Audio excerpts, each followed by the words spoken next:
So எதிலெல்லாம் மாம்சக்கிரியில் என்னை மேற்கொள்ளுச்சோ, தேவ சித்தத்துக்கு இடம் கொடுக்க விடாம போராடிச்சோ, அவைகள் எல்லாத்தையும் வெறுத்து ஒதுக்கி நான் உட்காரணும்.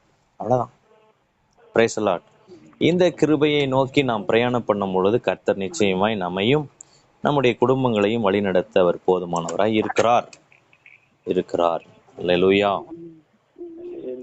அதனால இருக்கிற கிருபையை பெருக செய்வோம். இன்னொரு விஷயம், ஆண்டவர் இந்த கிருபை என்பது மீன் நீங்க அக்கௌண்ட்ல போட்டு வச்சிருக்கிற பணத்தை போல. நீங்க தேவனுக்கு பயந்து நன்மை செய்ய செய்ய, தேவனுக்கு பயந்து வாழ வாழ, கற்பனையின்படி வாழ வாழ, உங்களுடைய பேங்க் பேலன்ஸ்ல நீங்க பணம் போட போட உயர்வது போல கிருபை நம்முடைய வாழ்க்கையில பெருகும். ஸ்தோத்திரம்.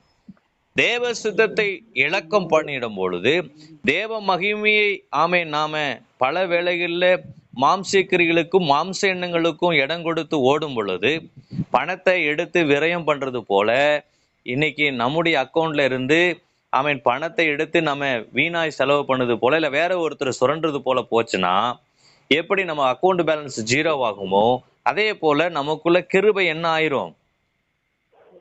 ஆமேன். இழந்து போவோம். கிருபையை இழந்து போவோம். அதுலதான் சொல்றான், துணிகிற பாவங்கள் சொல்லப்பட்டிருக்கு. துணிகிற பாவங்கள் நமக்குள்ள இருக்குமானால் தேவனுக்கு பயப்படாம எல்லாத்தையும் நான் தான் ஆண்டு பார்த்துக்குருவார். எவ்வளவு சத்தியத்தை நமக்கு எடுத்து உரைச்சால் நீ போறது சரியில்லை, மரியாதைக்கு உன் குணத்தை மாத்திக்கோன்னு கர்த்தர் எச்சரிக்கிறார்னு வைங்க. மறுபடியும் அதே தவறை கேட்டுட்டு மறுபடியும் போய் செய்வோமானா அதுல கிருபை குறைய ஆரம்பிக்கும். அடுத்து நீங்க என்ன பாத்தீங்கன்னா, கர்த்தர் திட்டமுமா வந்து பேசிட்டாரு. உடனே ஆண்டவர்கிட்ட மன்னிப்பு கேட்கிறோம். ஆண்டவரே என்ன மன்னிச்சிருங்க, இனிமே இந்த தவறை செய்ய மாட்டேன். மறுபடியும் போய் அதே தவறை செய்யறோம்னு வச்சுக்கோங்க, கிருபைய நம்ம இழக்க நேரிடும். அல்லேலூயா. இப்படி துணிகரமான பாவங்கள் நம்மளை ஆளுகை செய்யுமானால் நாம் கிருபையை இழக்க போறோம், இழக்க நேரிடும்.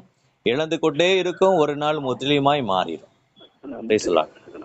அப்ப மாறிட்டுனா உங்களை யாராலையும் காப்பாற்ற முடியாது. ஆமேன். இதுதான் தேவனுடைய நீதியா இருக்கிறது, திட்டமா இருக்கிறது. அதனால கிருபையை காத்து கொள்வதற்கு முயற்சி பண்ணுங்க. இன்னைக்கு பிரசங்கம் பண்றதுக்கு ஆள் இருக்கு, நீங்க கேட்டுட்டு இருக்கிறீங்க.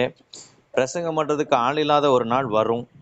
அன்னைக்கு ஐயோ அம்மான்னு கதற வேண்டியது இருக்கும். அப்ப நீங்க தான் உங்களை பிரசங்கம் பண்ண வேண்டியதா இருக்கும். அல்லேலூயா.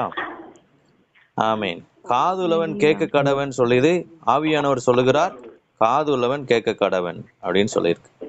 உன் செவிய கர்த்தருடைய வார்த்தைக்கு சாய்த்து இடம் கொடுப்பையானால் நீ தப்புவ, இல்லையானால் அப்படின்றதுக்கு தான் அது அர்த்தம். காது உள்ளவன் கேட்க கடவன்.